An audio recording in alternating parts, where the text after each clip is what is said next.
Bienvenidos a Economía en Breve número 369 del 23 de junio del 2024.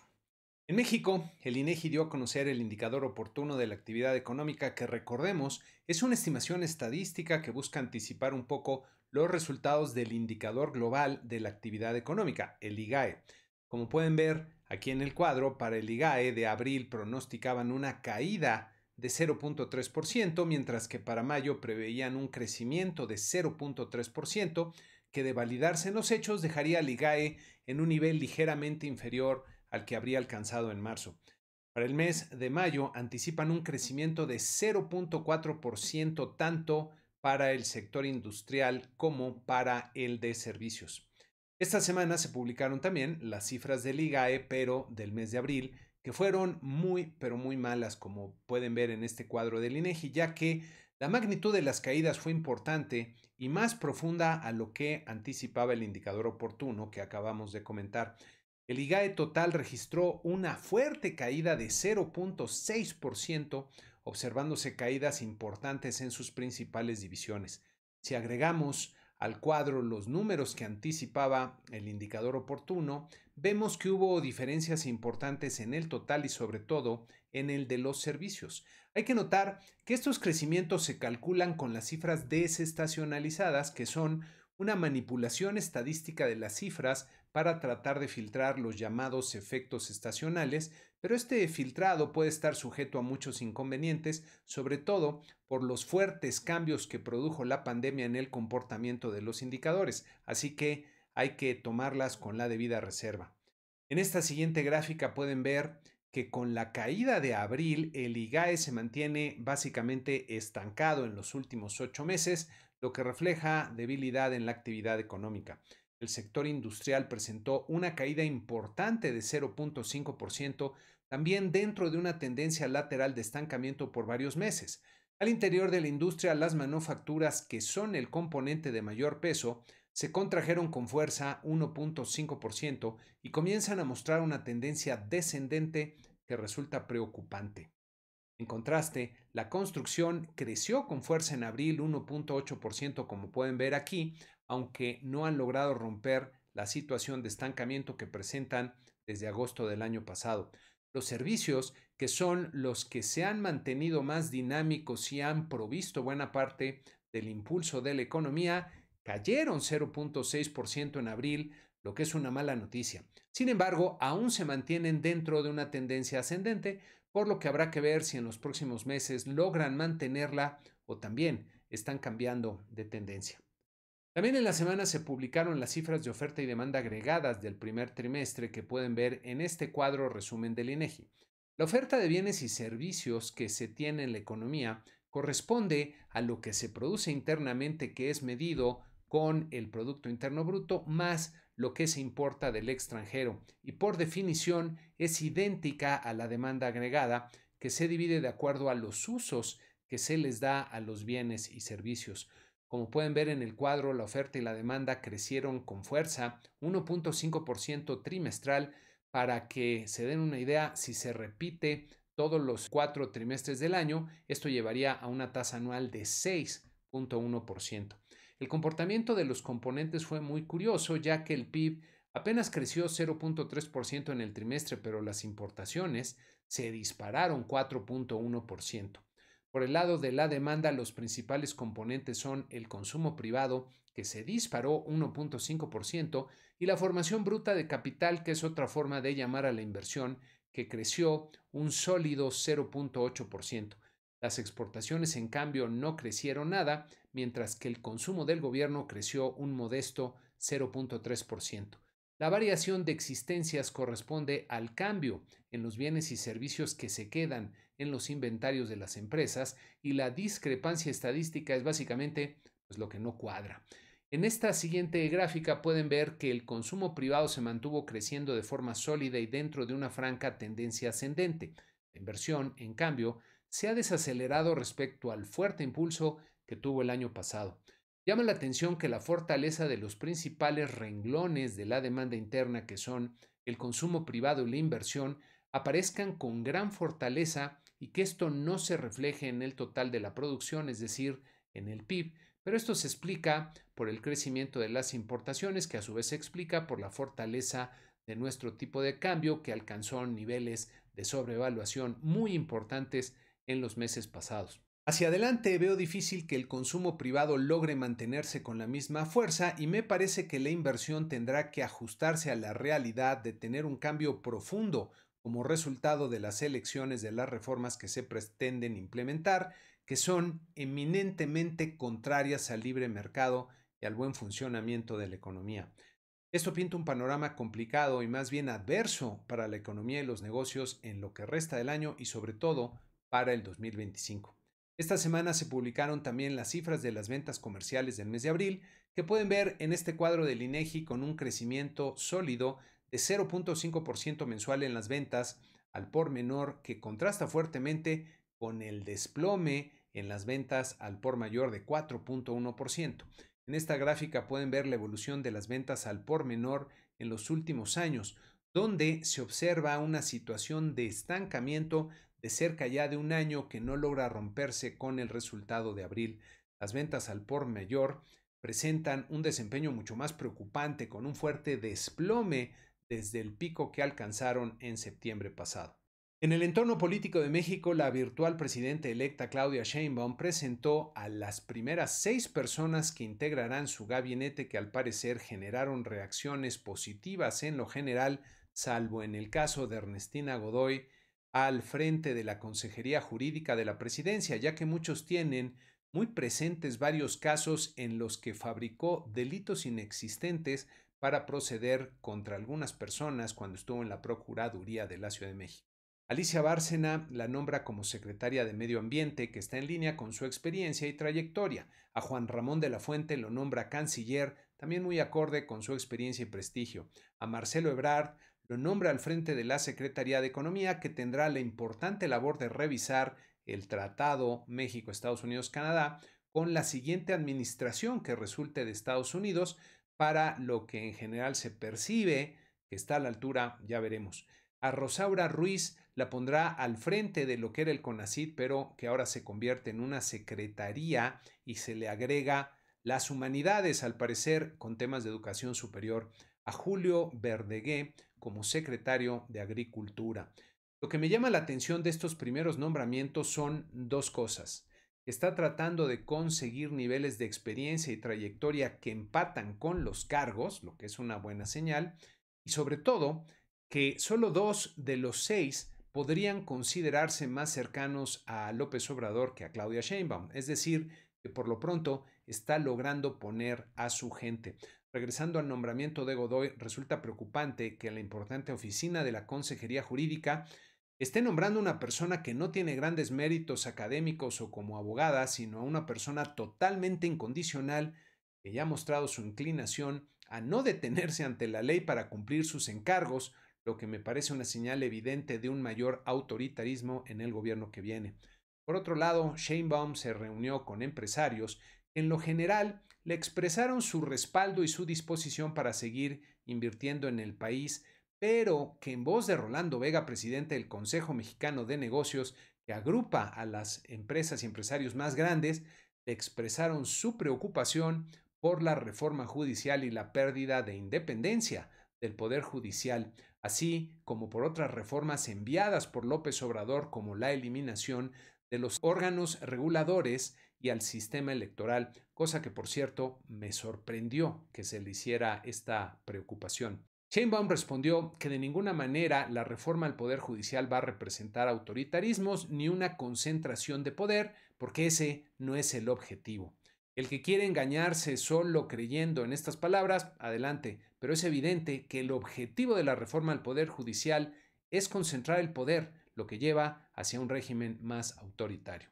Hablando de estas reformas, esta semana salió un artículo editorial muy duro y diría certero, que tiene como especial relevancia el autor, que es Mike Pompeo, quien fuera secretario de Estado del presidente Trump y que si Trump regresa a la Casa Blanca podría repetir en el cargo. Pompeo señala que los cambios constitucionales y políticos en México alterarán la relación bilateral con Estados Unidos, causando caos en la frontera y probablemente desatando una guerra comercial. El resultado será el estancamiento económico en México. Solo los cárteles empujando veneno en las dos naciones se beneficiarán, así dice. Dice también que las reformas para eliminar a los reguladores independientes o fusionar sus oficinas con las agencias del gobierno es una clara violación al Tratado de Libre Comercio, lo que lastimaría la confianza de los inversionistas y secará el flujo de inversión extranjera directa procedente de Estados Unidos,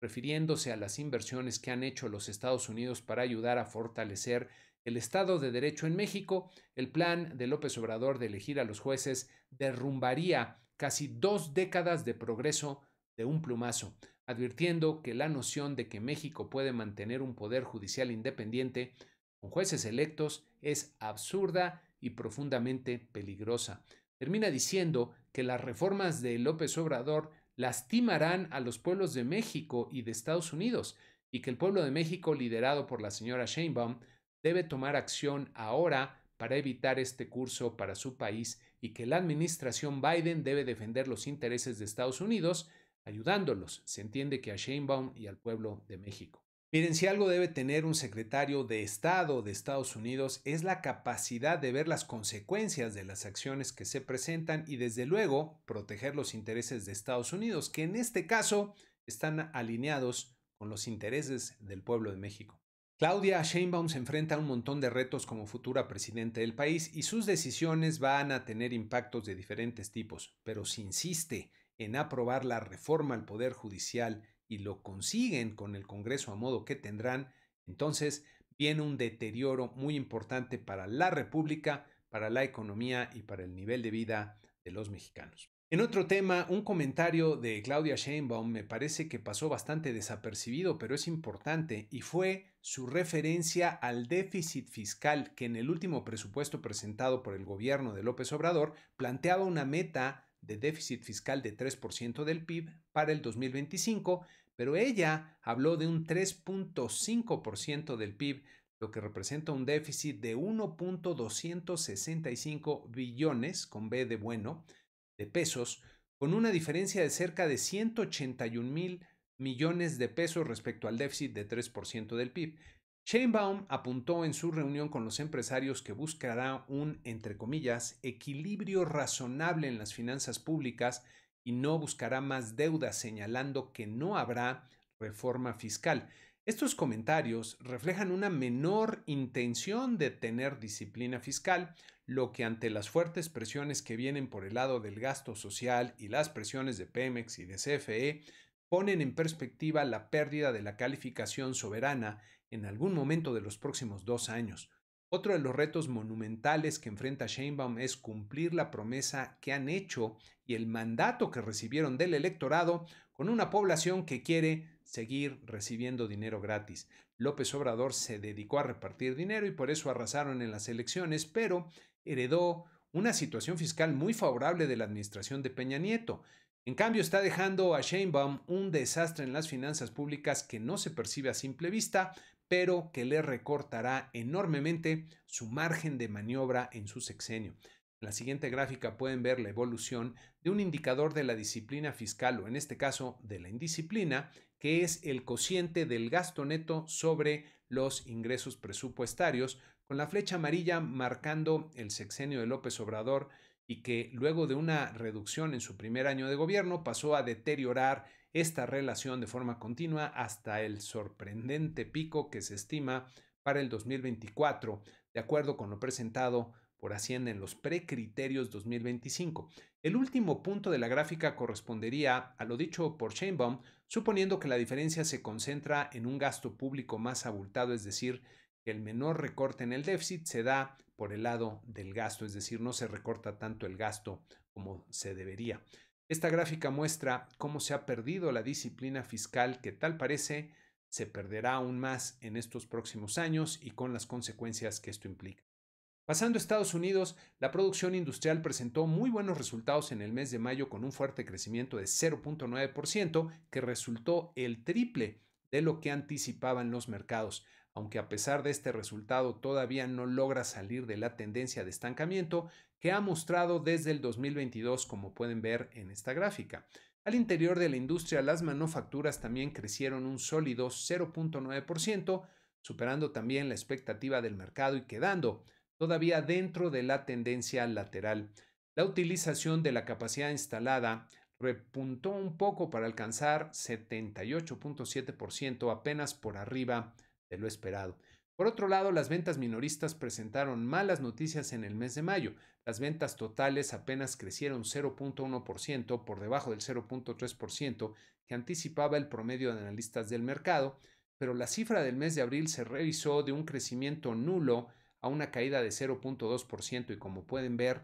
en la gráfica, las ventas se han estancado en los últimos meses. Excluyendo automóviles, las ventas se contrajeron 0.1% en mayo, contrario al aumento de 0.3% que se esperaba, y también en este caso el dato de abril se revisó a la baja de un crecimiento reportado originalmente en 0.2% a una baja de 0.1%, presentando también una tendencia lateral en los últimos meses. Los mercados accionarios tuvieron en lo general una buena semana, con la mayoría de los 10 índices que seguimos registrando ganancias y con su promedio simple avanzando 0.7%, como ven en nuestra tabla acostumbrada. La Bolsa de Valores en México registró una ganancia de 1.1% para terminar en las 52.789 unidades, como pueden ver aquí.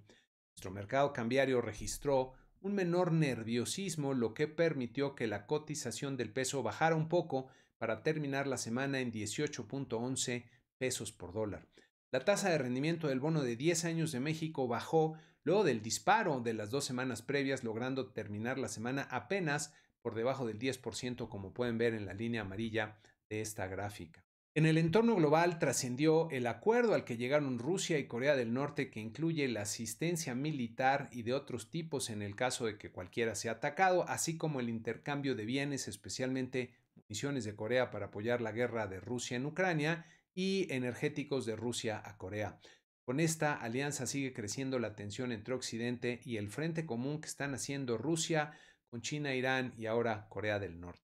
Para la semana que inicia tendremos mucha información importante en México. Comenzamos el lunes con las cifras de la inflación de la primera quincena de junio, que me parece revelarán un fuerte aumento en la inflación a tasa anual. Posteriormente, el jueves tendremos las cifras de la Encuesta Nacional de Ocupación y Empleo, de la balanza comercial, ambas del mes de mayo, pero el evento más relevante será la decisión de política monetaria de Banco de México, que espero mantenga sin cambio su tasa de interés. Para el viernes tendremos las cifras de la actividad bancaria y las cifras de finanzas públicas para el mes de mayo.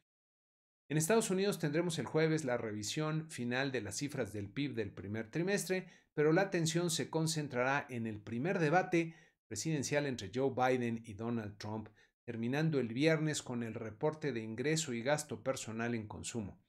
Para la sección Tiempo de Crecer, les tengo una reflexión sobre los rezagos que tenemos en el país. El próximo secretario de Agricultura, que por cierto es agrónomo y al parecer tiene experiencia en el sector que va a encabezar, declaró que no se permitirá en México el cultivo del maíz transgénico, lo que actualmente representa un diferendo importante con Estados Unidos, recordando que está abierta una reclamación formal en el marco del Tratado de Libre Comercio, aún pendiente de resolverse. La siguiente gráfica muestra el rendimiento promedio obtenido por algunos países en toneladas por hectárea, con México obteniendo 3.9 toneladas, son cifras del 2023, mientras que Estados Unidos obtiene 11.1 toneladas, Canadá logra 10, Chile alcanza 11 y España, el más productivo aquí, 11.4 toneladas por hectárea. Habría que preguntarse el porqué de esta diferencia, sobre todo porque en México el maíz es mucho más importante para el consumo humano que en otros países.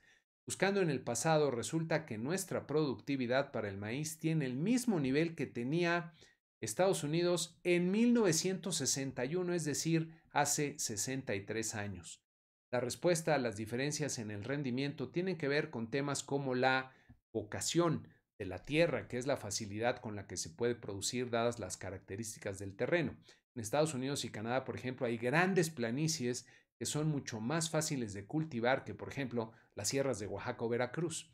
Pero ese no es el factor más relevante. Otros factores son la cantidad de capital que se invierte en el cultivo. Una hectárea cultivada con tractores y maquinaria especializada con sistemas de riego, fertilizantes y semillas mejoradas, producirá mucho más que una hectárea cultivada con yuntas de bueyes a cielo abierto, sin fertilizantes y con semillas regulares. La diferencia en rendimientos refleja, desde luego, realidades muy diferentes en el campo altamente capitalizado y tecnificado de Estados Unidos y otros países respecto al campo mexicano. Pero si volvemos a preguntar por qué estas diferencias, si hoy día es muy fácil acceder al conocimiento adecuado, el capital está disponible, al igual que la tecnología, los fertilizantes y las semillas mejoradas.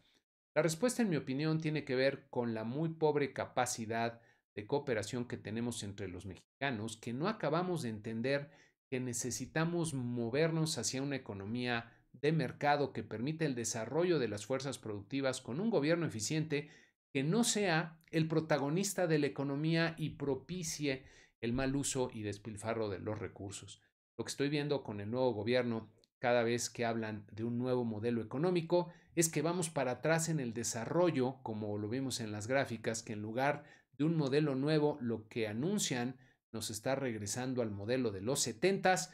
que pues quizá mucha gente no recuerda, pero fracasó rotundamente. Por lo visto, tendremos que repetir los errores para ver si algún día aprendemos como sociedad. Y con esto terminamos este programa 369 de Economía en Breve. Muchas gracias y que tengan una excelente semana.